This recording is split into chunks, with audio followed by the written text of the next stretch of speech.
Hello friends, শুভ বিকাল। এবার একটু কফি খাবো। প্রতিদিনই চা খাই, আজকে মনে হলো একটু কফি খাই।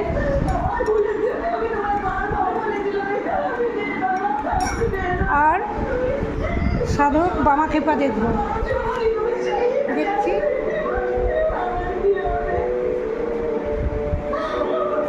আবার সবাইকে শুভ বিকাল। এরকম কফিটা খাই।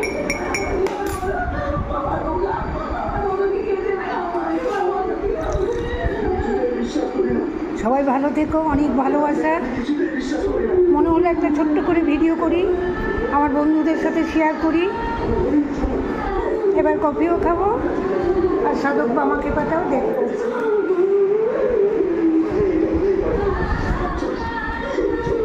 অনেক ভালোবাসা রাখলাম।